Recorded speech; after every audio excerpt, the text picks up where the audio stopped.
Taiwan is one of the most socially liberal and progressive societies in the Asia-Pacific region.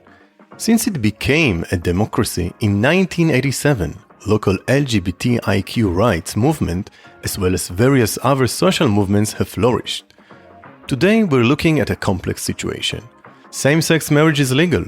Regular pride events are celebrated every year since 2003. The rainbow flag is visible on government buildings in Taiwanese cities.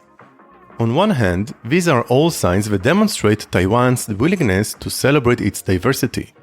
On the other hand, the family structure is a very significant social institution, and some argue that homosexuality directly threatens the family as it undermines traditional views of masculinity, femininity, gender roles, and may also, as some think, jeopardize reproduction and the continuity of the family bloodline. So, while in general, people accept the LGBT community in Taiwan, their view may change when it directly impacts their own family. This leads to the fact that homosexuals in Taiwan may choose not to come out to their families, particularly as there is strong family pressure for marriage and children. This is one of the issues.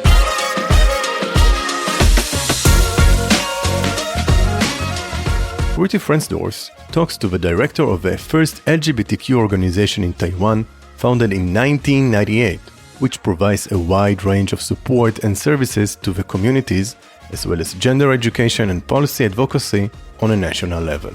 The production of this episode came to reality thanks to the support of the Friedrich Naumann Foundation for Freedom in Jerusalem, and also thanks to the wonderful people that took part in the production of this episode, Mrs. Yao Wei Cho from FNF Taipei, Ruti Frensdorf, and Zach Avian.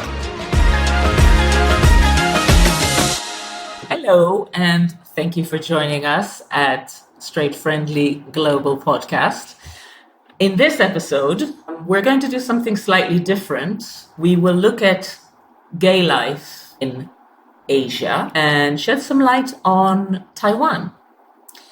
Asia is the biggest continent in the world, and overall, within Asia, Taiwan is a leader in LGBTQ rights. It has quite progressive laws and is regarded as one of the most liberal countries on the continent, perhaps even the most liberal. In general, one can say that Taiwan is moving towards full inclusion and acceptance of the LGBTQ community. And we can only hope that other countries will start to follow. But what does this all mean in slightly more detail? Well, we should start with the fact that Taiwan is the first country in Asia to actually legalize same-sex marriage. This happened in 2019. Another important thing, in Taiwan, both male and female same-sex sexual activity is legal. And in fact, same-sex couples have almost all the rights of heterosexual married couples. Aside from, slightly small things like they can't use assisted reproductive technology and may only adopt children that are genetically related to one of the partners. But it's still quite a lot. Let's see, what else? In terms of the social climate, it seems that public opinion is pretty much in favor of the community, is for equal rights, and the majority of the population in Taiwan finds same-sex relationships acceptable. In terms of culture, Variety, the magazine online, informs us that Taiwan's LGBTQ streamer called Gaga Ulala launched worldwide with a huge array of content that's LGBTQ friendly. Launched worldwide, that's amazing. Taiwan has had pride parades since 2003. The first one had over 1,000 people, and by 2015, 80,000 participants. In 2019, we're talking 200,000. That's an amazing growth. So on the surface, things look very optimistic, and it seems that gay life is fantastic in Taiwan, but Apparently, this is not the case. We know that individuals are still struggling for equal rights and discrimination is still very much there. So we would like to talk to an activist in the field who will join us directly from Taiwan, from Taipei. Hello, Sean Sih-Cheng. Hi, Rudy. Hi, everyone. So my name is Sean, and I'm from Taiwan. I'm a gay activist for 20 years when I was a college student. And now I'm the Secretary General of Taiwan Tongzhi Hotline Association. And Tongzhi means LGBTQ in Mandarin. So we are the first national LGBTQ organization since 1998. So next year will be our 25th. Wow. Okay, so basically you run a hotline. Is that correct? Yeah, we started to provide telephone consultation services to LGBT people in Taiwan. And we found that LGBT have many needs and issues, so that we expand our work. We provide support groups to LGBT community and their family members. Yeah, and this education, which we have done a lot to go to schools to teach about LGBT concept to teachers and students. We also provide adult education to general public about gender diversity and LGBT.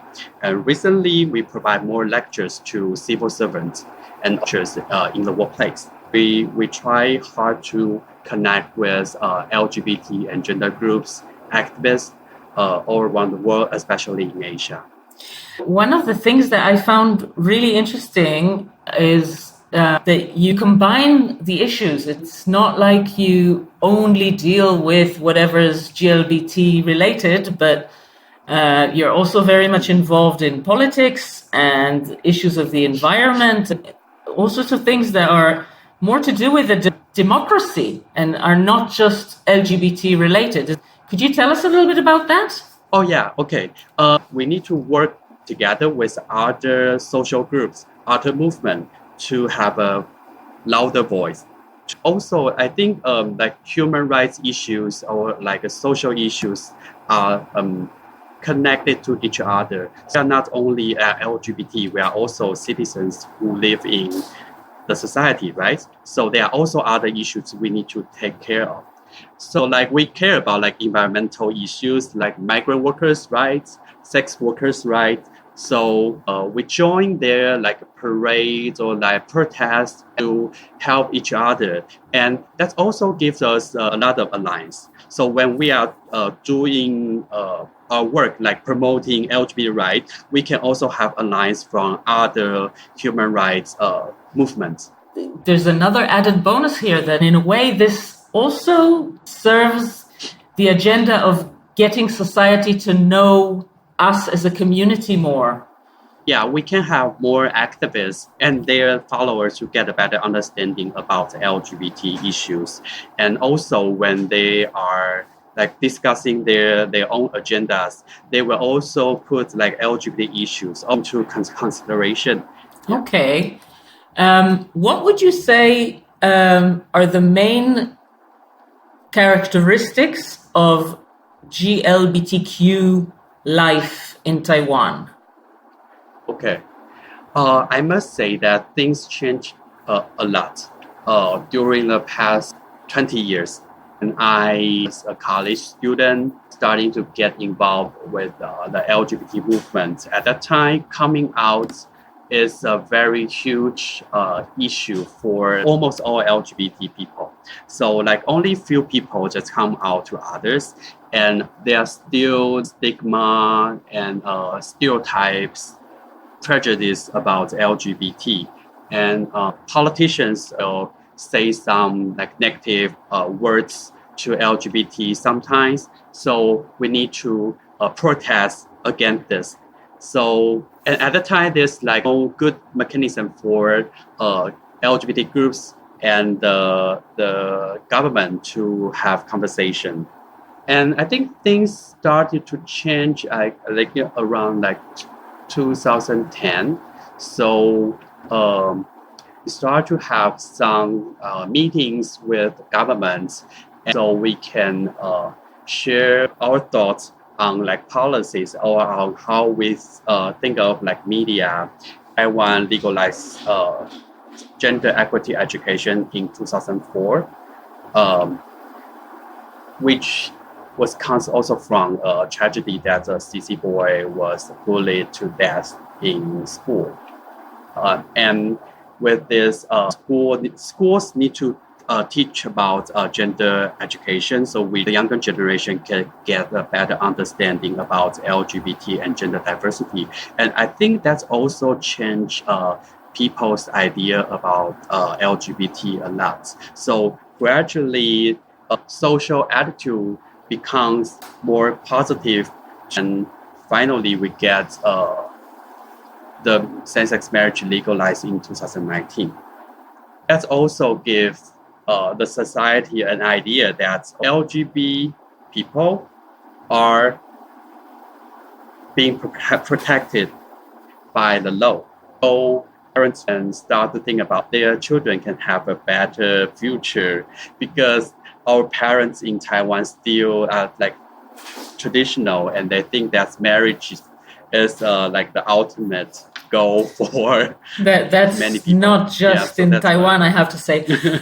But this makes me want to connect another issue. You started to talk about changes happening in social climate and attitudes and levels of awareness. I understand that there's more anti-gay activity, or more organizations that are actively fighting the other cause. And some of what they're saying, these anti-gay forces, is that the gay movement is actually trying to destroy the family, the concept of family, which is important in your culture as it is in ours. So it's like in waves. You have to fight one issue and then something else comes up, and things are constantly changing, aren't they? Yeah. But what has also changed is the way that you, as the hotline, as the organization, addressed the issues. If in the beginning it was just a phone line where people rang you up and asked for help, then you started trying to change things from the ground and doing protests and getting media attention, and then talks in schools. This is like a totally different approach to activity, and I find that inspiring. It's also a change in attitudes. I think now more and more LGBT care about politics. We need to understand attitude of the politicians. We want our right to be protected or be approved. Then we need to have more LGBT supportive politicians. Isn't this related to the fact that the way you work in the hotline is getting gay activists to work for a wide array of subjects that are not just gay, and this kind of gives the notion to the activists and the gay community that there's more to fight for. You're part of a democratic society, and things are really related. So maybe it's more to do with that. I think it's not just about us, and we are all connected. And LGBT movement also is part of the democratic movement in Taiwan. So we all share like the core values of democracy, like the freedom to speech, freedom to expression, freedom to gather, and freedom to organize social groups. So that's why Taiwan can have like the strong LGBT movement compared to some other countries in Asia. Yeah. Thank you, Sean. Thank you so much for clarifying all this to us. There are many things that we still need to fighting for. We don't have the right to co-adoption, and we don't have the right to use artificial reproductive technologies for single women or for lesbian couples in Taiwan. Also, we are not allowed to get married with foreigners whose country hasn't legalized same-sex marriage. Yeah, you can get married with foreigners from North America, but I cannot get married with other Asians guys. Yeah, so that's it's a problem. We need to pay more attention to the implementation of gender education. Students still hear negative remarks in schools, and some of them will get verbal harassment or social distancing because of their sexual orientation or gender identity, gender expression. And they don't have enough supportive resources in school, supportive teachers and staff, and curriculum and policy. Wow. We also need to think about transgender people. So transgender people in Taiwan are still suffer from discrimination, ignorance. There are still a lot of issues need to be dealt with. Okay, yeah. Impressive. Thank you for all this. I really want to wish you the best in your activity, and may we see in the near future more countries following in Taiwan's footsteps. It has been a pleasure to speak to you and hear about LGBT life in Taiwan. Thank you so much, Sean Sih-Cheng from the Taiwanese hotline and LGBT issues. Thank you for having me on the Straight Friendly podcast. I know that this podcast I can reach out to audience all over the world, and hope everyone or more people can get a better understanding about the situation for LGBT community in Taiwan. And I really look forward to connecting with LGBT community and supporters all over the world. So thank you again. And bye-bye. 谢谢. Bye-bye, Sean. Thank you.